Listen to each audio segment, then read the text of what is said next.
it's important we understand the implications of Isvara being both the maker and what is made.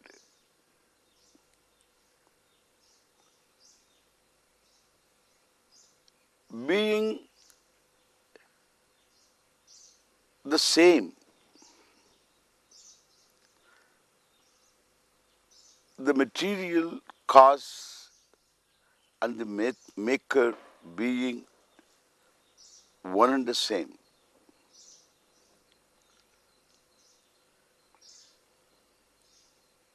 The scheme of things, what we call Jagat, in which my body, mind, sense complex also included, is an intelligent manifestation. In the sense, the all-knowing Ishvara, all Shakti Ishvara is manifest in the form of this Jagat.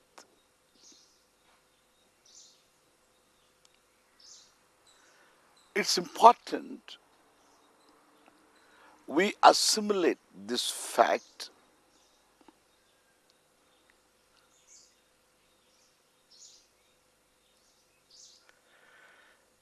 by looking at the various forms of manifestation.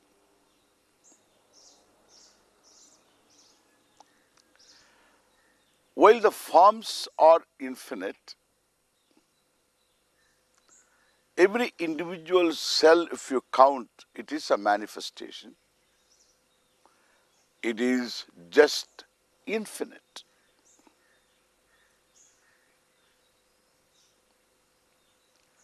Therefore, in our culture, spiritual culture, this vision contained in two words,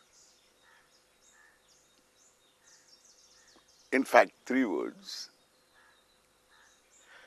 Purnam Adaha, Purnam Idam. Limitless whole is Ishvara, the cause. A limitless whole is this Jagat, the effect, Purnam. This stands for all that is here, known and unknown to you, Purnam. So that is Purnam. Many of you might have heard this. Purnamadaha, Purnamidam, Purnat, Purnam Udachyate.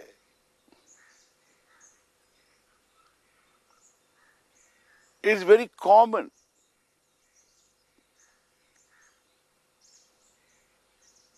Chant.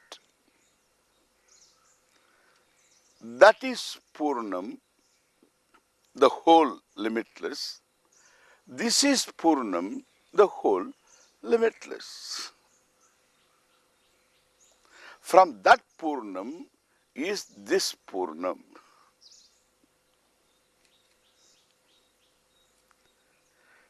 This is the most beautiful thing that every physicist I have come across admires this expression. No addition, no subtraction. Matter does not destroy a quantum of energy. It was Purnam and matter is Purnam. Energy is Purnam, matter is Purnam. Purnat, Purnam. A physicist is ecstatic when he or she understands what we have to convey through this simple looking three words. Purnamadaha Purnamidam. Purnam is a common word. Idam and others means that. Idam means this. These are the two words.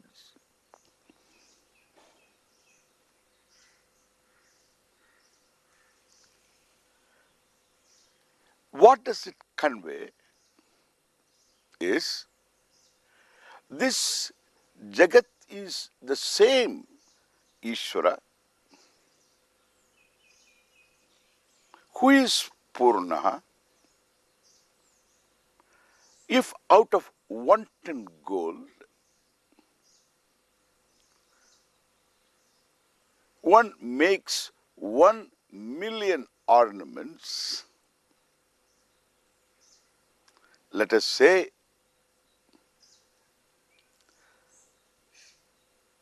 for any kind of wastage, there is no wastage in gold, it is somewhere. If that is also taken, so 1 ton gold, 1,000,000 ornaments is 1 ton along with whatever that is there is 1 ton. Purnam adaha, Purnam idam. That is 1 ton. Purnam is not 1 ton. I'm just giving an example. That is 1 ton. This is 1 ton. Purnat Purnam, from that 1 ton, this 1 ton.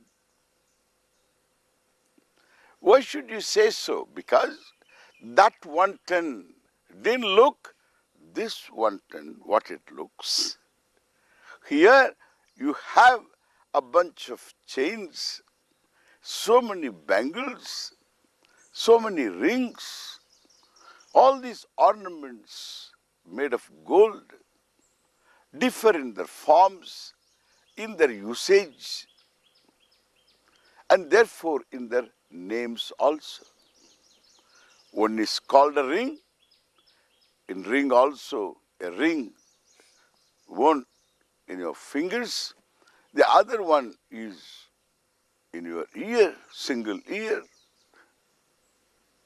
or both the ears. So, a earring is different from a ring worn in the finger. And therefore, rings differ from bangles again. They differ from the chains. And therefore, different forms, different usage, different names. These were not there before. Before it was simple 1 ton gold, undifferentiated. Now also it is 1 ton gold as though differentiated, correct? The 1 ton gold has not undergone any change. But there is a kind of value addition. The same 1 ton gold appears in so many forms. This is exactly what modern physics would say. Therefore, no addition, no subtraction. You melt all the chains and all the ornaments, again it is 1 ton gold. You create out of gold is again 1 ton gold. If you count gold, it is only one thing. You count the ornaments, you have 1,000,000. And therefore, you decide the set and count the members. If you count gold, you have to say 1, and afterwards you don't have any what you call job for your second finger. 1 gold, then what? When you are counting gold here, a big pile of ornaments. You count the gold, there is no second count, one gold. Gold it is. So when you reckon the ornaments, then you can say 1, 2, 3, 4 million ornaments you can count because there are million ornaments. And therefore, the way you look at things decides exactly whether it is one or it is many. Therefore, if you look at the Jagat as Isvara, the cause, there is only one.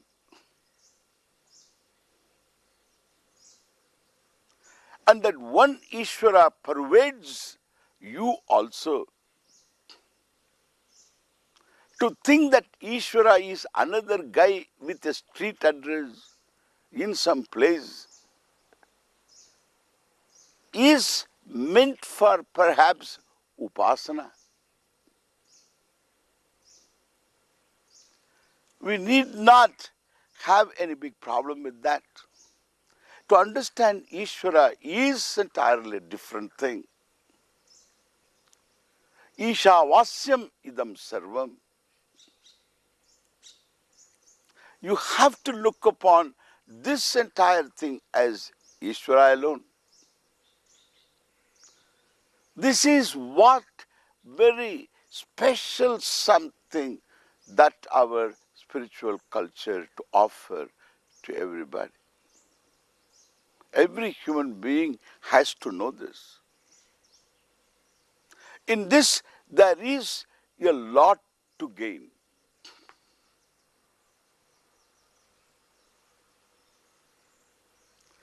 Because a human being is searching for this Ishvara.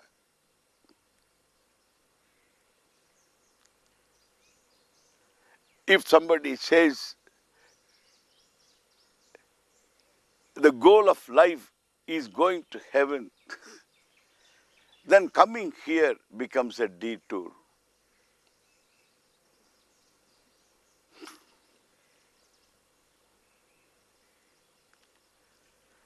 Death cannot be the goal of life.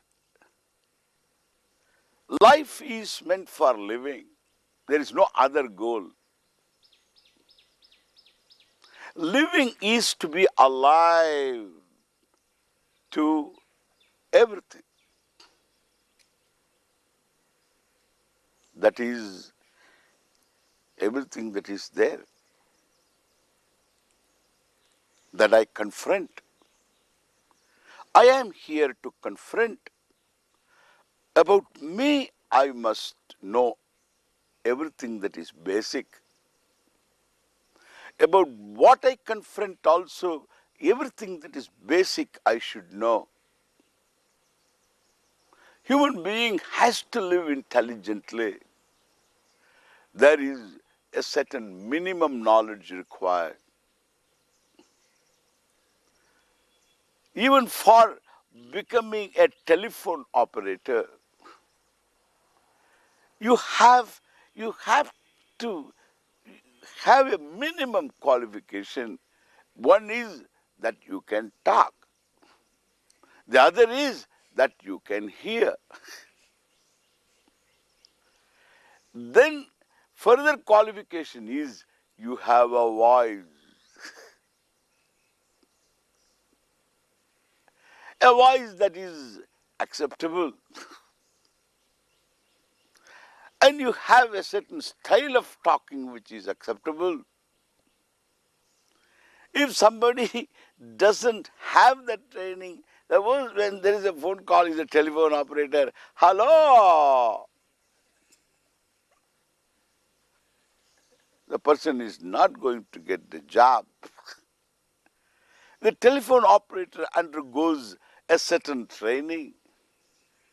How to say hello? How to say the boss is not there, whether he is there or not? As per instructions, one has to say. and you say the most unpleasant thing in a pleasant way, you have to learn. At the other end, somebody is impatient, shouting, screaming, and you can't afford to scream back. That is the telephone operator's job. You should be able to cool down that fellow. That's the job. And to live a human life, you must have certain minimum knowledge. It is not negotiable. Unless you settle for something that is miserable in life.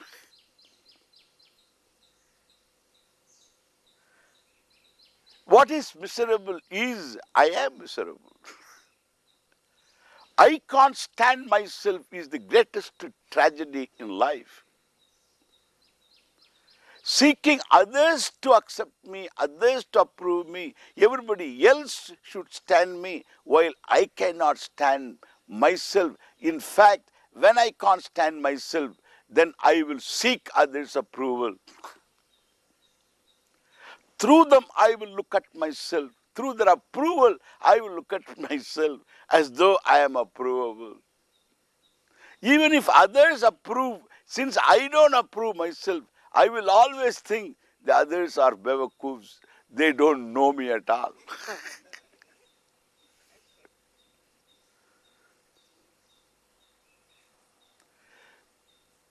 Therefore, this self-approval is not an ordinary thing. It is not to be left to all philosophers and some kind of peculiar people who can't make it in real life.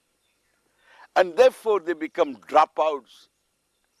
It's not meant for dropouts and hobos, long-haired people, people who don't care for anything, and it is not meant for that kind of loose people.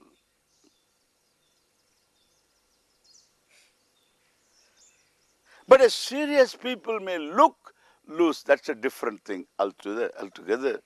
That is, you have a certain norms of judgment.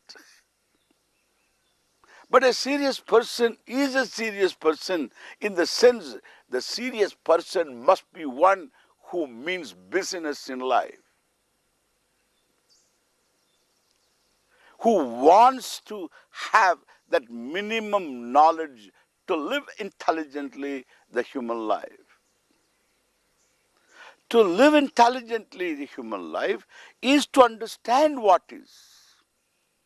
And what is, I say, Isvara. How can anybody live this life without that? Because when I was born as a human child, I didn't have any faculties. I didn't have any wherewithal. I didn't have any capacity to take care of myself. One thing is to be understood. Every living organism wants to live. There is no choice. It is a choiceless instinct. Understand this. It's a choiceless instinct. Being born alive, the programming is there in the organism to struggle to survive.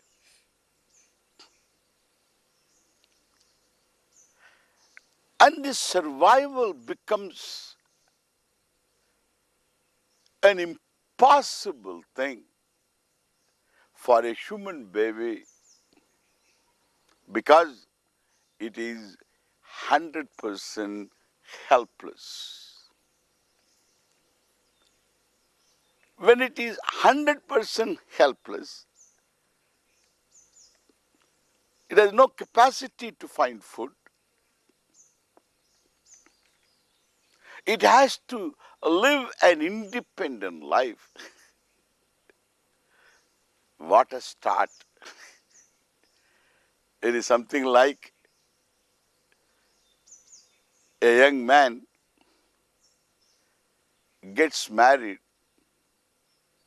and starts an independent life, having his own apartment, but no job. He thought when he gets married, his horoscope situation would change because of the new person's horoscope.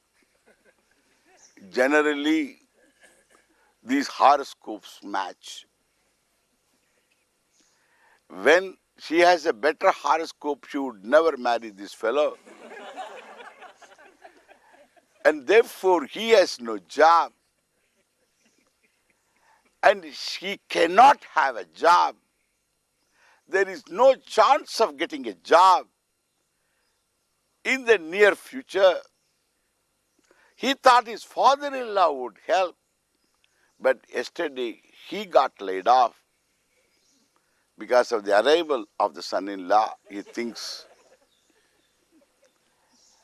And therefore now both of them start a new life. One good thing father-in-law did is the right thing to do. He gave an apartment to live and he paid the rent for 1 year, thinking the son-in-law will find out a job within a year. So he has got a new apartment, starts his new life. To buy vegetables, he has no money. Nothing really to start a new life. It is a very bad start. When a baby was with the mother, not yet born, but fully grown, that was the only time a human being felt secure. No time the baby was secure, a human being was more secure than the small period of time when the child is grown up, but it is not yet born. Born, the cord is snapped, starts an independent life, like our fellow who got married, starts an independent life without a job, without a hope of finding a new job. But there is a difference between this baby and our young man, newly wedded young man. In this, that this young man and his young wife can get out and beg. They are adults. They can hustle and find something. But this baby cannot beg, cannot even turn. It is helpless, and therefore it starts with a helplessness. What a start. The meaning of this we will see further when we meet again.